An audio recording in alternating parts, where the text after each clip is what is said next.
Come here. Come here. Come here now. 215. I got one running. This will not end well. What you gonna do? What you gonna do when they come for you? This video was intended to inform and educate the public. Hello everybody, and welcome to the Junkyard News. And in today's story, we are going to be highlighting a Rock Island police officer and the decisions he made on a traffic stop that ended up ending a 21-year-old man during a traffic stop. Now the 21-year-old, Jakarta Jackson, must not have been a stranger to local police. And it seems like he had had a previous interaction with an officer that caused the department to file for a warrant on a misdemeanor charge of resisting an officer. No, we're not talking about a warrant for armed robbery. We're not talking about a warrant for drug possession, sales, terrorism, murder, assault and battery, anything like that. We're talking about a warrant on a misdemeanor charge of resisting an officer. Heck, we've all heard and seen stories on YouTube of First Amendment auditors picking up BS charges of resisting an officer later for not showing or giving identification to an officer when they were legally not required to begin with. And Jakarta Jackson somehow had picked up this warrant for resisting an officer, a misdemeanor, and on January 5th, Mr. Jackson found himself the driver of a traffic stop.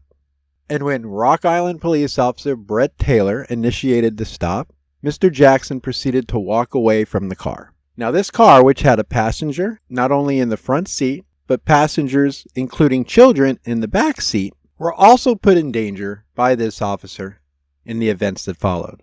Now it's unclear if Jackson knew he had this warrant for resisting an officer when he decided to get out of the car on the traffic stop and proceed to ignore officer's commands to return to the car and return to the officer, and proceeded to walk around a house, causing the officer to follow and give chase. But what is clear is after looping around a house, Mr. Jackson proceeded to once again get back in his car and attempt to drive off in the snow. Now the officer, not wanting to give up and wanting to get his man, immediately proceeded to pull his baton and bust out the driver's side window, open the door, and attempt to drag Jackson out of the vehicle. In the video you can see the passenger, who was freaking out, put the car in park. But as the officer struggled to try to pull Jackson out of the car on this misdemeanor resisting warrant, Jackson reached for the gear shift and proceeded to slowly move the car with the officer still attempting to get him out. This, of course, led the officer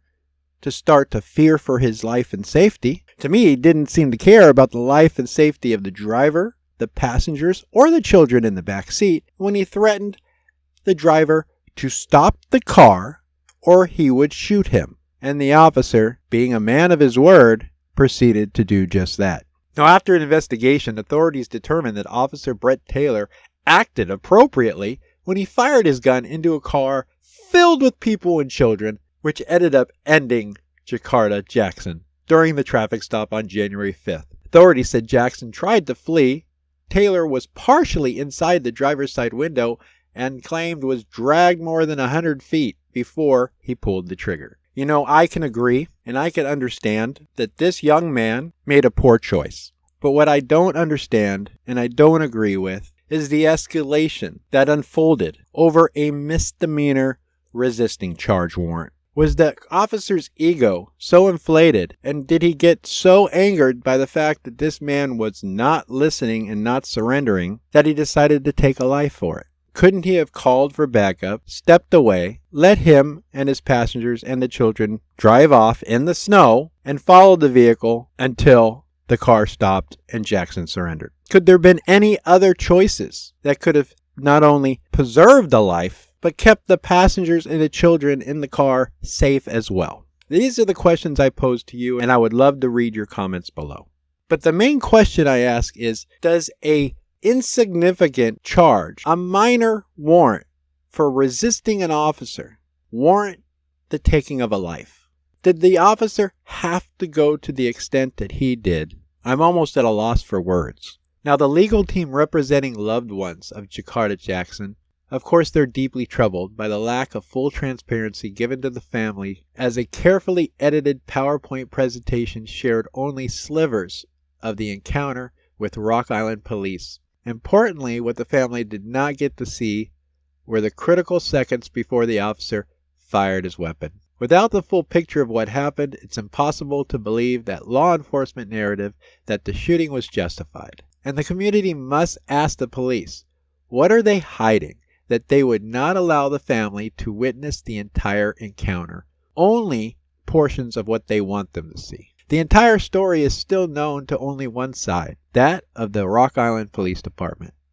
And their idea of full transparency falls short of what the community demands and deserves. So again, the question I pose to you is, does a minor charge for resisting an officer rise to the threshold of taking a life? I know the young man had choices, and he made the choice he made to attempt to drive off and once again not be apprehended for this minor warrant for resisting. But did it have to go down like this? Did the officer have to escalate to the point of smashing the window, dragging this young man out of the car, or attempting to, and when the young man panics and tries to drive off, taking his life? Here's the body cam video and the dash cam video of what was shared.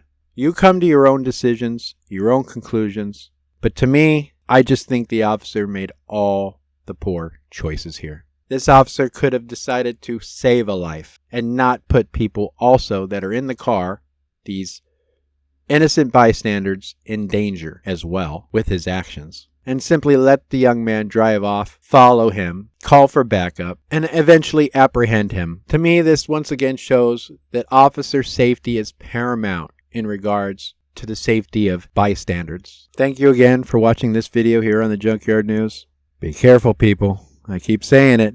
You never know when the next interaction you have with a Leo ends up with you being featured in our next video. Thanks again.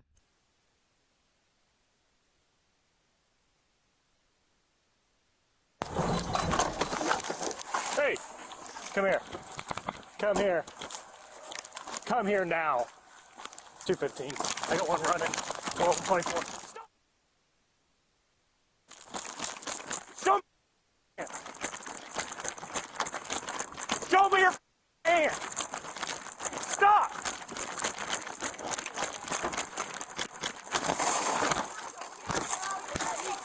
Get out of the car.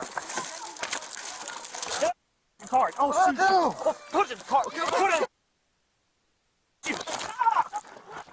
Put it in park. Put it in park. Shoot you. I will shoot you. Stop. Stop. Stop.